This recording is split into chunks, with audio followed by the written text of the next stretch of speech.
Hey guys, in one of my previous videos, some of you have asked me how I got Smokey to become so cuddly. And in order to answer that question, we first got to understand that it's really unnatural for some birds to be petted on their backs. So what we consider to be cuddly, like this, is actually really unnatural for a bird in the wild. And even just petting like this is really unnatural for most birds because in the wild, being petted on the back reminds some birds of being attacked by an aerial predator. So naturally, they're not going to enjoy being petted. So what we got to do is we got to teach them, and what I'm trying to say is being petted on the back for some birds is a learned behavior. Now if you have a cockatoo, that could be a little different. Cockatoos generally really love petting. They love being just really petted anywhere in the bodies. But for a bird like an African gray, things could be a little bit different. So, just a little background about Smokey. I hand-fed Smokey myself when she was only 5 weeks old, and before I got her, I actually did a lot of research on African greys. And based on my research, I knew for a fact that African greys were known to be really sensitive birds. They were known to be really phobic birds. So I wanted to get started on the right foot, and I didn't want anything to go wrong. Because when you do a Google search of African greys, the majority of African greys are plucked.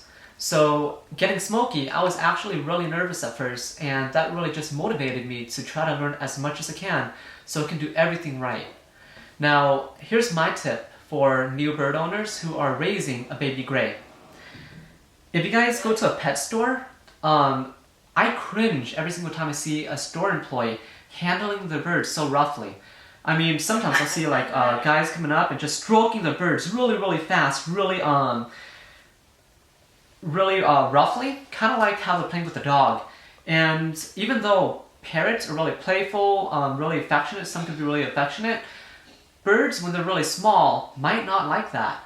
And when I see a bird like trying to get away because, you know, people at the pet stores are stroking them really hard, really fast, the store employees often kind of just brush that off as, hey, the bird has to learn how to get used to it. And I'm totally against that. I mean, I think for a baby bird, if you're going to force the petting on them, as a baby, they might accept that and they might tolerate it as a baby. But once they get older, they're going to learn, hey, I don't really like that anymore, so they become really nippy as adults. So my first recommendation is if you have a baby bird, be really gentle with them. I was super gentle with Smokey when she was little. I mean, when I petted her, it was really soft. I don't handle her really roughly when she was a baby. Now over time though, I continued to pet her more and more. I became more rough with her over time. But again, that built up, and I always watched her body language to make sure that she enjoyed it and that everything was okay with her before I proceeded. Now, I don't know if any of that makes sense, but all I'm trying to say is, with a baby bird, don't force petting on them. Don't handle them too roughly, but slowly, if you're going to pet them, do it gently, do it softly, and then over time, once the bird enjoys it, things can accelerate from there. But with the baby bird, what you don't want to do is you don't want to roughhouse them too early, especially if they don't like it, and if they're trying to run away. Don't chase after the bird, trying to pet it and try to force it against its will. Because, like I said earlier, a baby bird is going to tolerate most of the things you do to them. But as they grow older, they're going to become really nippy because of that. So when Smokey was really little, the way that I kind of got her used to being petted on the back was every time I scratched her on the head, and birds love being petted on the head. Whenever I did that, I always paired it with being petted on the back. This lets the bird know that whenever they're petted on the back, whenever they get a pet on the back, it means that something really good is going to come, like a head scratch. And also, whenever I stopped petting her back, the head scratches would also stop. So the bird actually would beg, hey, continue petting my back, because if my back is packed, I can't talk right now. If my back is petted, then it's always followed by head scratches. So the bird learns that, hey, I really want these pets on the back, because as long as I keep getting pets on the back, the head scratches will continue. But if the pets on the back cease and they stop, head scratching also stops. And over time, the bird's going to really enjoy being petted because they learned that it's always going to have a positive outcome for them. Now, this is going to work really well with a baby bird, but for some people, oops, sorry, Smokes. Some people who have older birds, this might not work for you. And what I do want to mention is with an older bird, if your bird doesn't enjoy being petted, don't force it on them. I mean, after all, birds in the wild show affection to each other in really different ways than what humans consider to be affectionate.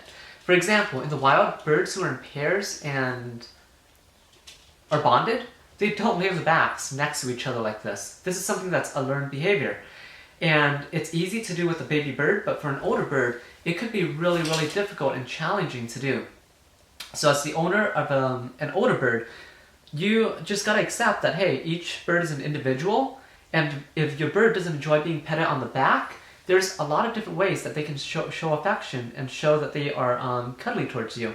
And if head scratches are the only way that your bird can show that they're affectionate, that's just something that you just gotta accept.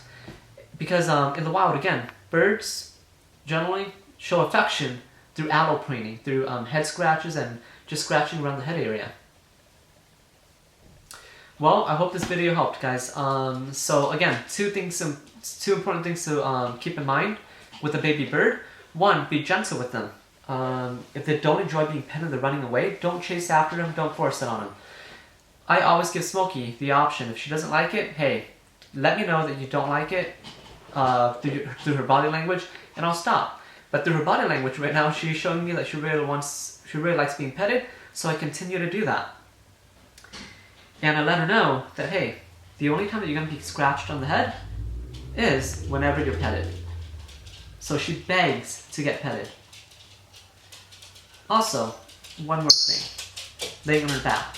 Laying on her back is really rewarding for Smokey because whenever she's on her back, she always gets a bunch of head scratches. There you go.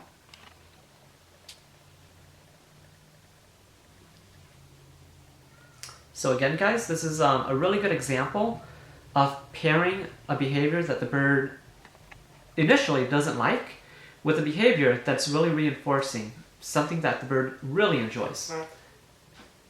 Hey, Smokes, give me a kiss. What you want? You want a head scratch? Give me a kiss. Give me a kiss and I'll give you a scratch. Give me a kiss.